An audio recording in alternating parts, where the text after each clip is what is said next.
Have you ever been sacked? Have you ever had to sack someone? Have you ever been threatened of being terminated in your employment? It's a pretty awful process to go through. Before I was retired, I managed hundreds of people, and there were times when I had to sack someone.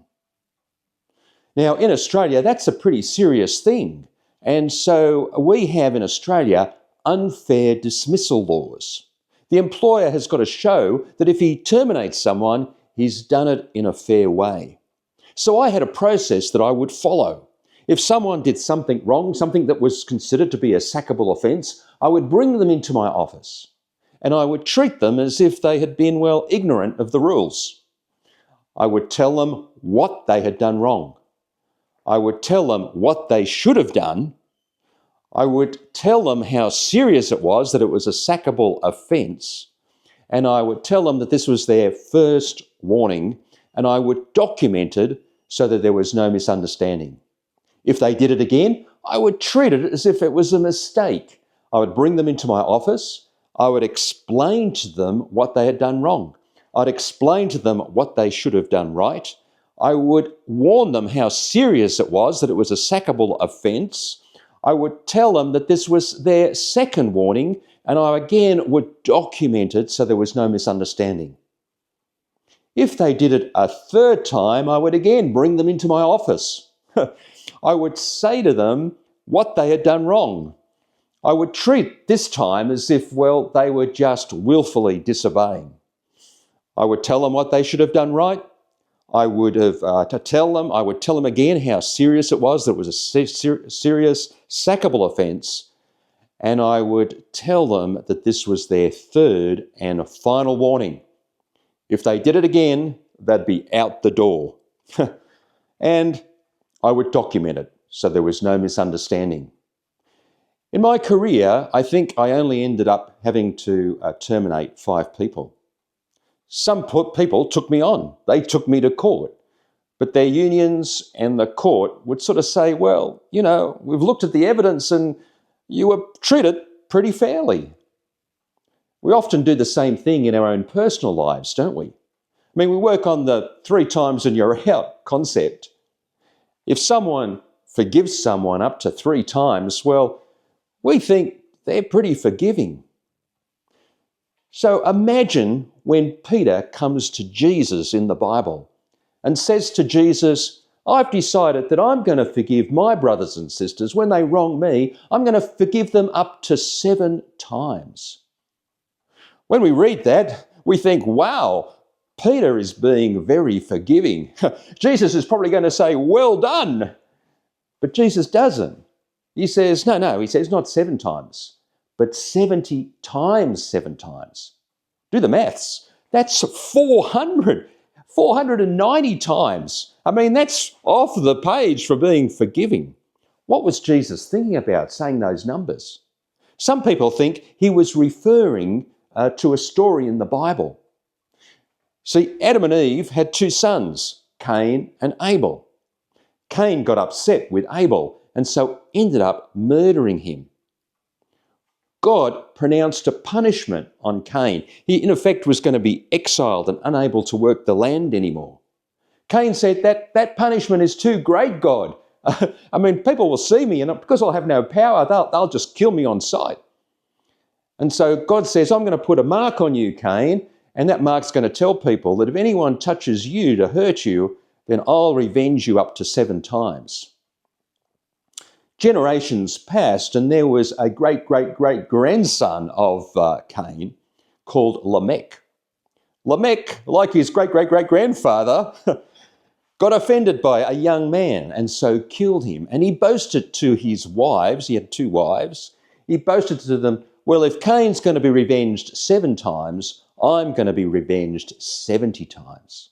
So some people think that maybe Jesus was referring to that when he talked about the numbers. In other words, Jesus was saying that your forgiveness has got to outnumber the vengeance that you may feel. But Jesus actually takes the whole story away from counting your number of offences to a whole different paradigm. by telling a story, one of his parables. He says, imagine that there's a king, he's a wealthy king, and he decides to go through his books, his accounts, and he finds that one of his servants owes him 10,000 talents. Now, in Jesus' day, 10,000 talents would be like us saying $10 billion. It was just an extraordinary amount of money. The king calls him in and requires the debt to be paid. The man says, I can't pay it. He falls on his knees and asks forgiveness because the king has in his right the ability to sell this man all he owns, sell his kids and to sell him as slaves in order to recover some of his debt. And the guy says, no, please forgive me. And the king, surprisingly, is merciful. He not only forgives him, well, he forgives him by cancelling the whole debt. And the guy leaves free. But the story doesn't end there. You see, this guy goes off and he goes through his books. He finds one of his servants who owes him, in Jesus' time, the money I think was 150 denarii, which still a sizable amount of money, about, $50,000. He calls the man in.